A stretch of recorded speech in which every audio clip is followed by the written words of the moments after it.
inspired. I'm inspired. Hey there guys, how's it going? My name is Sumit Chatterjee from the Flow Zone Academy, and I'm a flow state coach, which means that I help you feel better and perform better.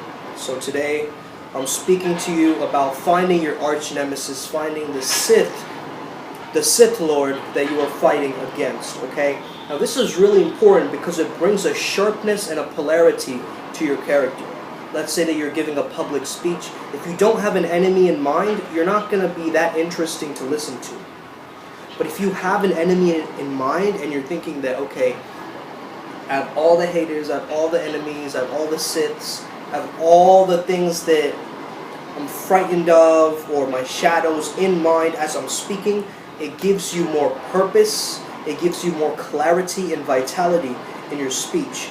And also it just helps you in general to define to yourself like what is the type of character that would be my arch nemesis. So if you stand for harmony, that means think of the opposite of harmony. Disharmony would be technically your arch nemesis, what you're fighting against, okay? Now this is a really interesting concept because I recently was reading Unhackable. It's a great book on flow states. And the second day, or the second chapter you could say, is all about figuring out your boon. Now your boon is your greatest gift, your advantage, right? Your greatest weakness can become your greatest advantage. And your greatest strength can become a liability as well. So it's important to understand that, okay? Let's say your greatest strength is empathy. There are some pros and cons to empathy, right? So some people can take advantage of that empathy, etc., etc. So you got to understand that there's always a coin flip, right? There's always a heads and a tails. And really understanding that, pinpointing that, will give you much more of a fuel, a fire, a flow state within you that will make you super fierce and on point and motivated and be full of grit to be able to tackle that thing that you are actually fighting against. And it's obviously not a physical fight, it's a mental and a spiritual fight. So let's say that you stand for authenticity. That means the enemy in the mind is fakeness or disingenuine, or people who are of a disingenuine nature. However, knowing that authenticity is your love language or one of your values, in that same regard, you want to understand that if you notice yourself being inauthentic, that means you're fighting the enemy within. Okay? I want you to really understand this concept of fighting the enemy within, because there is an enemy that is internal to us, something that we're fighting against. Okay? Something that we are pushing against, something that we are finding a way to really push against, because that friction, that tension is what has a gift at the end of it. It has an advantage at the end of it. At the end of that fight, you come back with the boon or the elixir of life. Okay?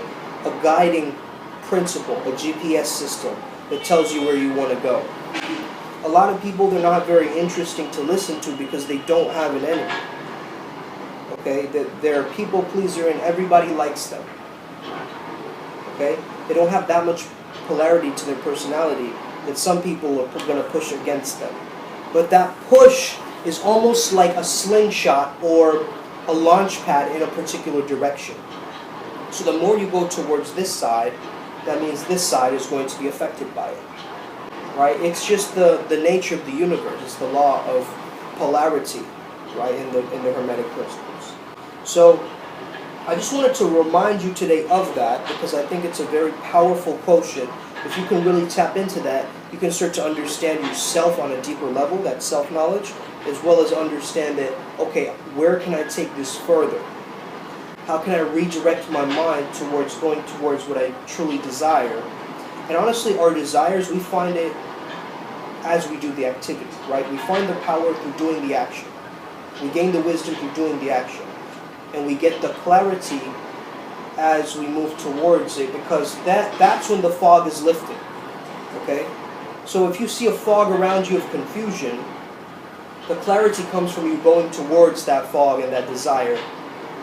amidst the fog where you're feeling lost and a bit confused.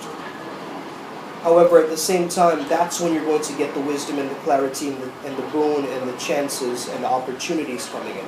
Okay? So it's about falling in love with the unknown and the adventure of life. It's about really going towards that direction that you know that is going to bring you an incredible outcome. Okay? And we've got to give ourselves bigger dreams, bigger goals. Okay? A lot of the times, we don't have great big goals. We don't have impossible feats. We don't have bhogs, okay? What bhogs are, I heard this first in my master's program, it's like a big, hairy, audacious goal, okay? What is your big, hairy, audacious goal? Because you got to know what that is in order for you to find the momentum to pull you forward towards that particular direction, okay? So, knowing what you want will also give you clarity on knowing what you don't want. And knowing what you don't want is your archnemesis. Once you know that, you can leverage that and use it towards your benefit. Let's think of an example, just to end this video with an example. Let's say that humor is your strength and you love laughter. Let's say that is your strength, you're a comedian, as an example. So, as a comedian, what are you fighting against? You're fighting against rigidity, a lack of humor, seriousness, and people who are not funny. Right? People who just hate humor, they hate being silly, they hate being goofy. That's what you're fighting against through your beingness. You get what I'm saying? It's not like you're actually fighting, but that's what you're resonating out into the world. Now, there's certain funny people who are going to align to you, and certain non-funny people, or people who are against humor, or they don't really believe in that, or they think it's immature or whatever, that will bring you a clash of titans, right? So, when that lack of humor or people who are rigid or serious come towards you, you're going to have to know how to handle that. You're going to have to use your utility belt and use your actual strength of humor to dispel that negative energy within that other arch nemesis. So you've got to understand, what is your kryptonite? And what is your kryptonite? What pisses you off the most? What is your greatest failure, and how did you overcome that greatest failure? Right? These are great questions to ask yourself. If you want, you can go to www.unhackablebook.com/free, and there you have 22 questions that get you to reveal your boon. I think that's a very, very powerful list of questions. So if you can go through those and ask them to yourself, you can get really clear on what your boon is, okay? So I hope this video helped you out today. Have an amazing day. May the flow be with you. And stay legendary. See you next time.